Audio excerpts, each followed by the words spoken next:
हामीले अब 2 महिना 17 गते हुँदो रहेछ। प्रधानमन्त्रीज्यूले दिनुभएको अभिव्यक्ति वास्तवमा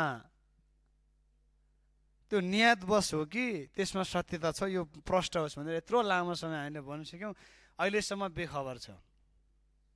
न रोस्टरमा बोल्नु भएको अभिव्यक्ति न यहाँबाट हटाइएको छ रेकर्डबाट, न प्रधानमन्त्रीज्यूले आएर चाहिँ त्यो करेक्सन गर्नुभएको छ। वास्तवमा यो अरू विषयमा जिद्दी गर्नु ठिकै हो, तर राष्ट्रियताको सवालमा जिद्दी गर्नु कति तपाईँको चाहिँ उपयुक्त हो त्यो नागरिकले नै भोलिको दिनमा त्यो निर्णय गर्ला। तर अझै पनि म जोरदारको साथ माग गर्न चाहन्छु, प्रधानमन्त्रीज्यूले दिनुभएको यो सम्मानित रोस्टमबाट अभिव्यक्ति चाँडोभन्दा चाँडो करेक्सन गरियोस् भन्ने माग गर्न चाहन्छु र उहाँले दिनुभएको अभिव्यक्ति रेकर्डबाट हटाइयोस् भनेर म माग गर्न चाहन्छु। योसँग रेकर्डबाट हटाइयोस् भनेर 2 चोटि भनिसक्यो, अब फेरि कतिचोटि भन्नुपर्ने फेरि पनि भन्नुपर्ने अवस्था सिर्जना नहोस् भनेर चाहिँ म सम्माननीय सभामुखज्यूलाई पनि अनुरोध गर्न चाहन्छु। यसै गरी सम्माननीय सभामुख महोदय, देशमा आज जताततै हिंसा हुने अवस्था छ, तर सरकार बेखबर छ। सरकार कहाँ छ भनेर म सोध्न चाहन्छु। सायद यो लाइभ हेराउनु भएको छ भने म यहाँबाट सरकारलाई हात हल्लाएर सोध्न चाहन्छु, सरकार तपाईँ अब निस्किनुपर्छ। तपाईँ भित्र बसेर अन्धकारमा बसेर तपाईँको दूरबीन लगाएर हेरे देश ठिक छ भनेर तपाईँहरूले भन्नु पाउनु हुँदैन। किन भन्दाखेरि दिनदारै गोली चलेको छ, हत्या हिंसा बढेको छ, देशमा सङ्कट तपाईँको हुने अवस्था छ, तर सरकार बेखबर छ। म सबै तपाईँको चाहिँ देशवासीहरूलाई अनुरोध गर्न चाहन्छु, हामी सयौँ थुङ्गा फुल्का, हामी एउटा माला नेपाली, हिमाल पहाड तराई हामी कोही छैनौँ पराई, पूर्व मेचीदेखि पश्चिम महाकालीसम्मका सबै धार्मिक तपाईँको चाहिँ सङ्घ संस्थालाई, सामाजिक सङ्घ संस्थालाई अनुरोध गर्न चाहन्छु। सरकार बेखबर भयो भन्दैमा हामी मूर्ख हुनु हुँदैन। हामी मूर्ख भयौँ भने, हामी लड्यौँ भने हाम्रै दाजुभाइ दिदीबहिनीहरू, हाम्रै तपाईँको चाहिँ भाइ भतिजाहरू मर्ने हो। त्यसै कारणले गर्दाखेरि सबैलाई म सम्मानित रोस्टमबाट अनुरोध गर्न चाहन्छु, हामी संयमित हौँ र यो अवस्था यो समयमा हामी सबैजना संयमित भएर अगाडि बढौँ भनेर अनुरोध गर्न चाहन्छु। र साथै म सम्पूर्ण मिडियाकर्मीहरूलाई पनि म अनुरोध गर्न चाहन्छु, वास्तवमा स्थायी सरकार भनेको तपाईँहरू हो।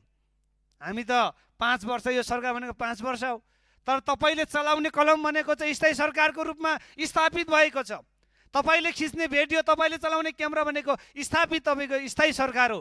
त्यसै कारणले गर्दाखेरि सरकारले पनि म अनुरोध गर्न चाहन्छु, सरकारले पनि यो आज किन तपाईँको चाहिँ सन्देश जारी गरिँदैन, सबै तपाईँको मिडियाकर्मी लगायत सबै तपाईँको आम नागरिकहरूलाई म अनुरोध गर्न चाहन्छु, आज कुनै पनि समुदायलाई लक्षित गरेर कुनै पनि एग्रेसिभ हुने खालको, उत्तेजना हुने खालको भिडियोहरू, तपाईँको लेखहरू सार्वजनिक नगर्नको निम्ति पनि म सबैलाई अनुरोध गर्न चाहन्छु। र सरकारले पनि आफ्नो आधिकारिक धारणा फेसबुकबाट होइन, नेपाल सरकारको तपाईँको चाहिँ आधिकारिक मन्त्री परिषदको लेटर प्याडमा अब कहाँ कसरी हुन्छ ती कुराहरू बेला बेलामा सार्वजनिक गरिरहनको निम्ति म अनुरोध गर्न चाहन्छु।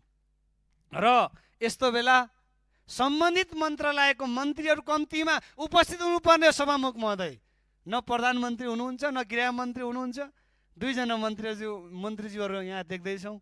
हिजो सर्वदलीय बैठक बस्यो, म पार्टी राजसभाको पार्टी सभापतिलाई विशेष धन्यवाद दिन चाहन्छु। तपाईँको तर्फबाट जुन पहल कदमी गर्नुभयो त्यो ठिक छ, तर त्यतिले मात्र पुग्दैन। यस्तो बेला सरकार अथवा प्रतिपक्ष सत्ता पक्ष नभनिकन हामी सबैजना सांसदहरू, सबैजना तपाईँको पार्टीहरू, दलहरू एक ठाउँमा उभिनुपर्छ सभामुख महोदय।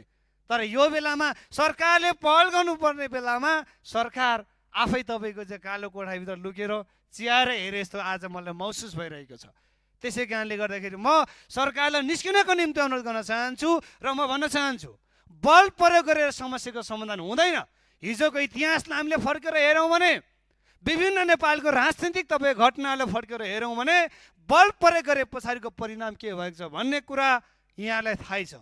हिजो अस्तिको जेनजी आन्दोलन आलै छ, ती शहीदहरूको रगत आज तपाईँको चाहिँ दङदङ्गिकन रहेको छ। त्यसैले म भन्न चाहन्छु, बल प्रयोग गरेर समस्याको समाधान हुँदैन।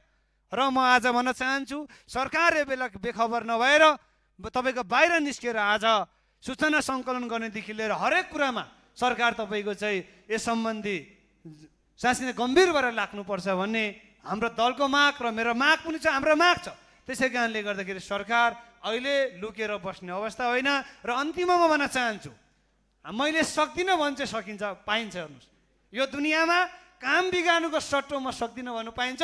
यति प्रधानमन्त्रीज्यूले अथवा अहिलेको सरकारले देश चलाउन नसक्ने अवस्था हो भने हातहराइ हुन्छ, त्यो पाइन्छ।